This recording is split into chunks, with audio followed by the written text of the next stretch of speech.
Welcome back to East Coast DNA. It's getting a little later on our second day here at the Cavendish Beach Music Festival, and we brought another guest over here. Now, before I get into who you are, your geographic location, you're listed as a Canadian songwriter from Nashville.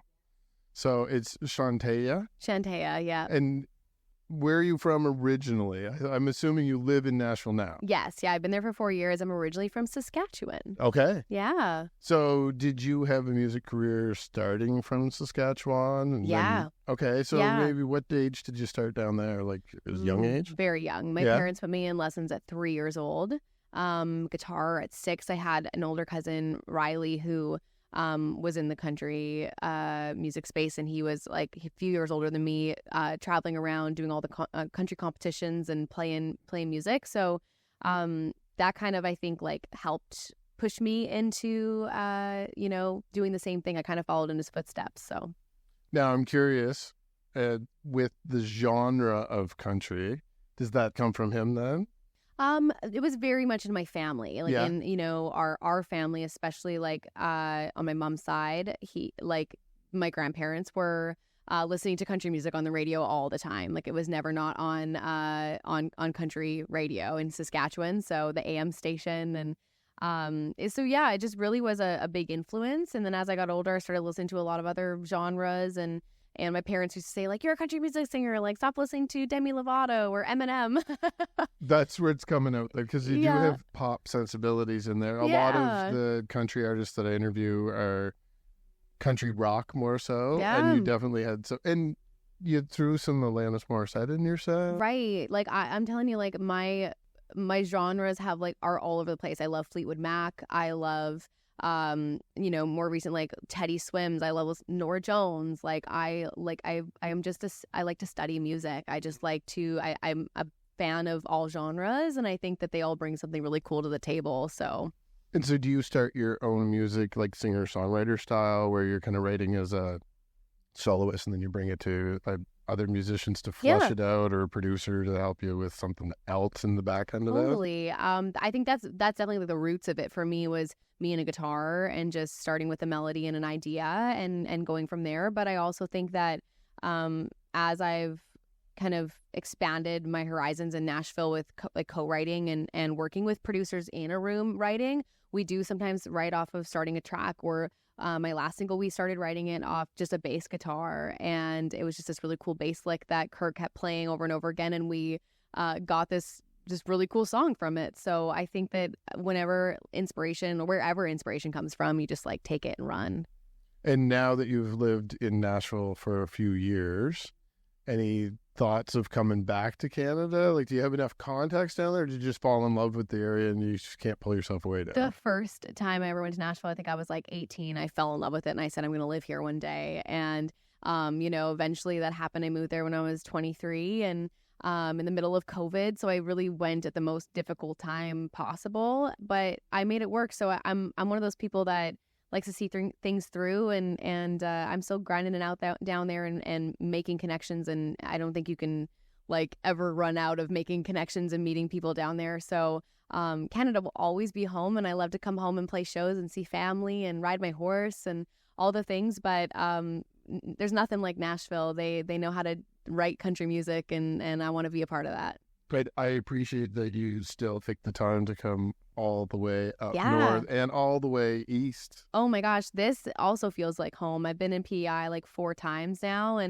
or this might be my 5th. I don't know, but it's been a few times, and I just love it here. It does give me Saskatchewan feels, just the people. They're so wonderful and so kind, and everything's a little bit more slow paced and in a good way. Yeah, it's some of that generational, the farms and the different lifestyle that's still generationally, totally. It has a little ripple effect still in the communities. Yeah. Now, I am curious about that, where you have been here before. So specifically for Cavendish Beach Music Festival, some of the other artists I was talking to was about their progression coming up through this specific festival over the years too. And I actually was aware from talking to other people, the RBC Emerging Artist Program at the RBC Music featured you for a while now. So they've kind of guided you up to today being on the main stage. So you Yeah. have played here before. Yeah, I played in 2019 before I met the RBC X Music team. I played the Sirius XM tent. I also got to play the songwriters round. And I fell in love with it. I got to meet Kevin and everybody who's behind the scenes of this festival. And then lo and behold, like 2 years later, 3 years later, I guess, I was part of the RBCX music program.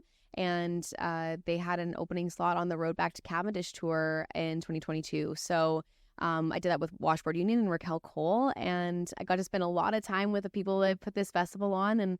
And I said, one day I want to play that main stage that main stage slot. And here we are, 2024, playing main stage. Right, and you did a great job for Thank you. the afternoon. It was like where it's day 2. Some people take a little longer to get on site, and Right. it was a little overcast. We had a few sprinkles here and there. Oh, but yes, we got wet up there. you kept everyone moving, though. Yeah. Between you and Dan out there today, Yep. I think everyone was happy that actually arrived early today. I'm And so glad. I hope they were. Yeah, I hope they were happy they braved the rain. I will also be featuring clips from the sets today, too. So Okay. I'm sure some people are going to be jealous that they didn't make it down this Next afternoon. time. So for any of those people that are jealous, Yeah. what tour dates do you have coming up? Are they Yeah. American? Do you have any more Canadian dates? Yeah, I've got a lot of Canadian dates. I played a little bit already in Saskatchewan, so I was back home already. And then now I'm heading to Cold Lake, Alberta for the Full Throttle Festival with Blackjack Billy.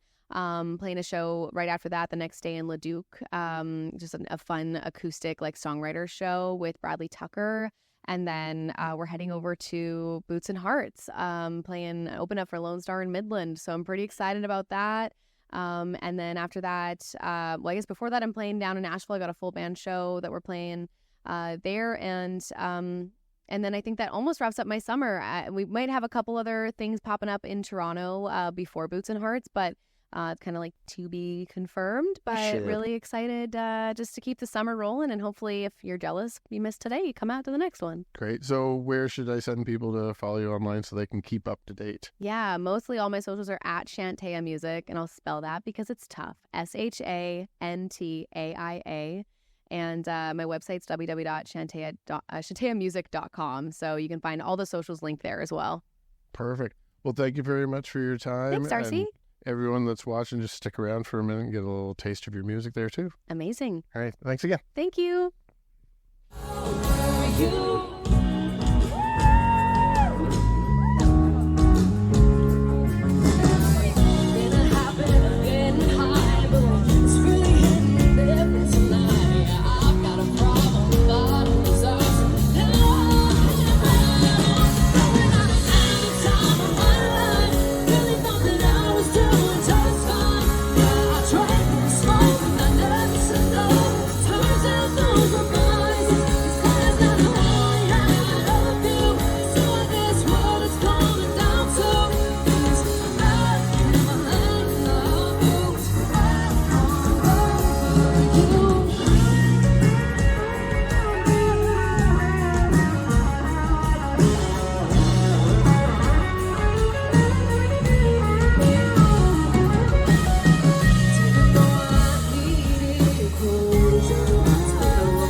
Time of my life, really thought that I was doing just fine.